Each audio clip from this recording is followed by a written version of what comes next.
Chers frères et sœurs dans le Seigneur, soyez tous abondamment bénis de la part de notre Seigneur Jésus-Christ.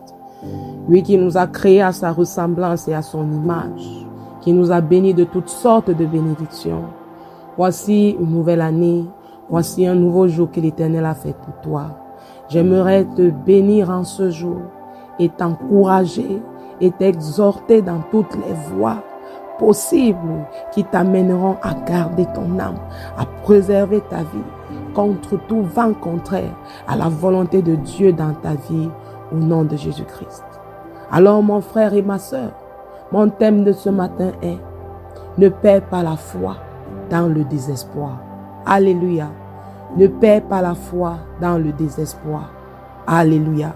Je vais lire dans le livre de Luc 12, à partir du verset 22.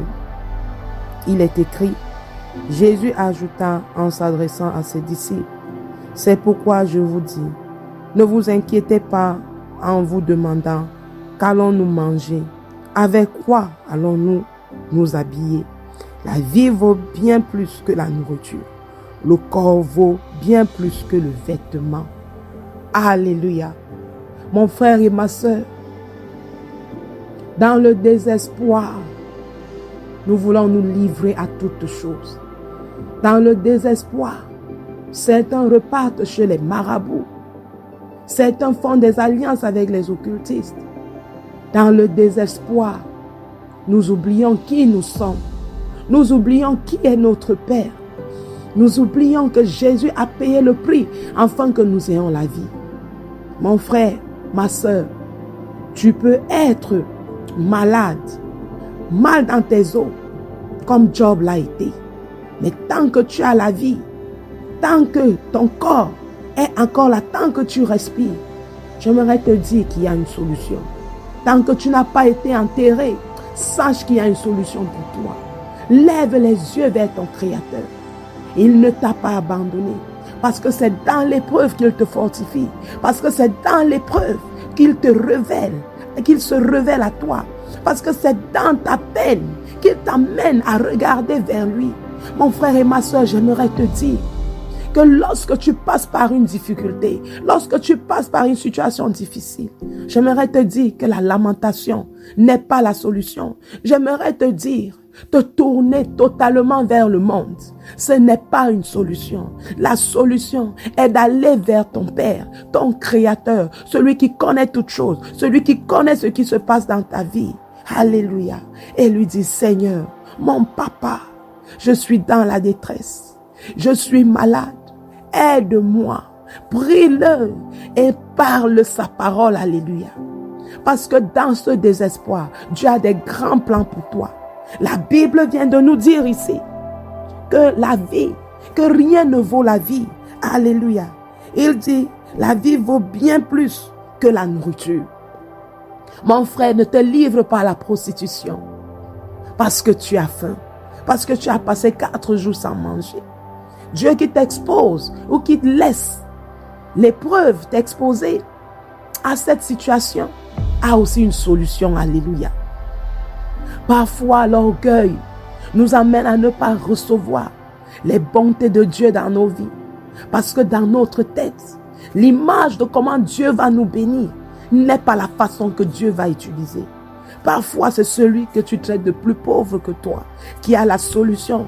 Parfois, c'est ton voisin qui a ton plat de nourriture. Mais est-ce que tu as frappé? Est-ce que tu as demandé? Est-ce que tu t'es humilié? Tu te dis, ah, moi je suis grand. Comment je peux aller demander la nourriture à terre? Comment je peux appeler mon petit frère pour lui dire ça ne va pas? Mon frère, ma soeur, quand on est dans l'épreuve, parfois, le Seigneur veut nous rabaisser pour faire de grandes choses dans nos vies. Toute personne qui est orgueilleuse devant la face de l'Éternel ne peut pas s'en sortir. Parfois, il faut accepter l'humiliation parce que c'est de là que l'Éternel va nous relever. Alléluia. La parole de Dieu nous dit ici, le corps vaut bien plus que le vêtement. Toi qui le vêtement, surtout les femmes aujourd'hui, le vêtement est devenu un moyen par lequel, si tu n'es pas à la mode, tu ne peux pas t'exprimer, tu n'es pas content, tu as perdu ta joie parce que tu ne portes pas certaines marques. Est-ce que le vêtement doit être la source de ta joie? Est-ce que le vêtement doit être la source de ta bénédiction? Non, mon frère et ma soeur. Souviens-toi des promesses de Dieu dans la vie. Aujourd'hui, tu peux marcher pieds nus. Tu peux avoir des vêtements qui ne sont pas aussi éclatants, mais qui sont propres. Est-ce que tu connais les vêtements que le Seigneur a prévu de te mettre lorsqu'il va t'élever lui-même dans sa gloire? Alléluia. Je vois des gens parfois qui envient certains hommes de Dieu, qui envient certaines personnes qui ont percé dans la foi. Ils se disent, oh, j'aimerais être comme tel, oh, j'aimerais être comme X, ou bien certains frères dans leur vie ou dans leur communauté qui ont percé dans la foi que le Seigneur a élevé. J'aimerais te dire, toi mon frère, j'aimerais te donner un conseil, toi mon frère ou ma soeur. Va poser la question à celui-là. Comment a été ses débuts? La plupart du temps dans la société, ce sont les amis les plus proches qui connaissent par quoi certaines grandes personnalités, certaines grandes personnes sont passées. Mais la plupart du temps, le monde se souvient seulement de leur gloire. Alléluia. Le monde se souvient seulement comment ils ont éclaté. Alléluia. Vous savez, la Bible dit que l'humilité précède la gloire. Et c'est pour cela que je viens t'encourager, que persévère dans ta foi, aie des yeux spirituels, aie des yeux de sagesse, que à chaque épreuve, pose la question à ton Dieu. Qu'est-ce que tu aimerais que je fasse? Comment tu aimerais que je réagisse face à cette épreuve? Alléluia.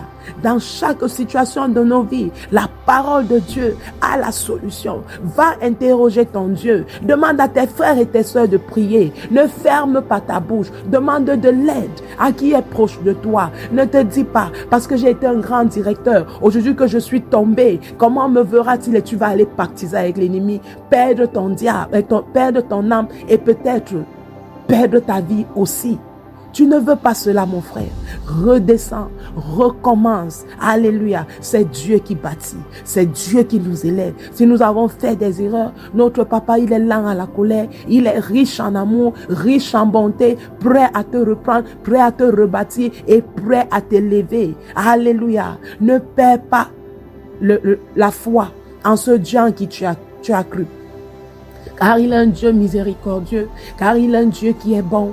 Mon frère et ma soeur, ce matin, j'aimerais te dire, ne regarde pas aux choses de ce monde. Regarde à ton Père, regarde à ton Créateur, garde la foi. Soyons comme l'apôtre Paul qui a dit que j'ai combattu le bon combat. Alléluia. La vie peut être versatile. Souvenons-nous de l'histoire de Job. Job dans sa peine, Job dans sa souffrance, Job dans tout ce qu'il avait perdu. Il est le modèle. Alléluia. Celui qui a persévéré, celui qui a gardé la foi. Il n'avait plus de maison, il n'avait plus d'amis. Tout l'avait abandonné. Ses enfants étaient morts. La peine le criblait. Qui d'entre nous aurait pu supporter ce genre d'épreuve? Mais Job priait Dieu tous les jours. Job espérait en Dieu tous les jours. Alléluia. J'aimerais te dire, mon frère et ma soeur, il y a encore de l'espoir pour toi. Ne regarde pas là où Dieu ne te conduit pas. Regarde à ton Père. Ne regarde pas aux choses de ce monde. Et aussi, j'aimerais attirer ton attention. Car quand tu passes par les situations difficiles, en qui te confies-tu? À quelqu'un qui a la crainte de Dieu ou à quelqu'un qui se dit que Dieu n'existe pas et qui va t'amener dans les choses pour lesquelles il vit par le mal ou il vit à cause des méchancetés qu'il fait aux autres? Mon frère et ma soeur, j'aimerais te dire, n'escroque pas à cause de ce que tu passes par les épreuves. J'aimerais te dire, ne fais pas du mal à cause de ce que tu passes par les épreuves. Ne te prostitue pas à cause de ce que tu passes par les épreuves. Ne vends pas ton âme au diable à cause de ce que tu passes par l'épreuve. J'aimerais aussi te dire que sois rassuré parce que le temps de Dieu est le meilleur. Alléluia. Chaque chose a un temps. Alléluia. Rien n'est permanent. Aujourd'hui, tu peux souffrir, mais est-ce que tu sais la gloire que Dieu te réserve dans les années qui vont suivre? Tu ne le sais pas. J'aimerais te dire ce matin, mon frère et ma soeur, prends courage et dis-toi, peut-être je suis malade aujourd'hui, peut-être je suis l'homme le plus pauvre, peut-être je suis la femme la plus humiliée. mais d'ici 2 ans, d'ici 3 mois, d'ici 5 ans, le Seigneur va me bâtir, le Seigneur va me revêtir, le Seigneur va me rétablir et je serai ce qu'il voudrait que je sois. Vous savez, c'est dans l'épreuve que Dieu nous parle. C'est dans l'épreuve que Dieu nous montre le chemin de la vérité. Parce que dans l'abondance, nous sommes tellement paisibles. Nous ne pensons plus à rien. Tout ce que nous voulons faire, c'est de nous réjouir. Mais là, le Seigneur te rappelle qu'il est son Dieu. Alléluia. Donc, chers frères et sœurs dans le Seigneur, soyez tous abondamment bénis. Que le Seigneur vous équipe dans votre foi et que l'épreuve ne vous fasse pas tomber. Shalom.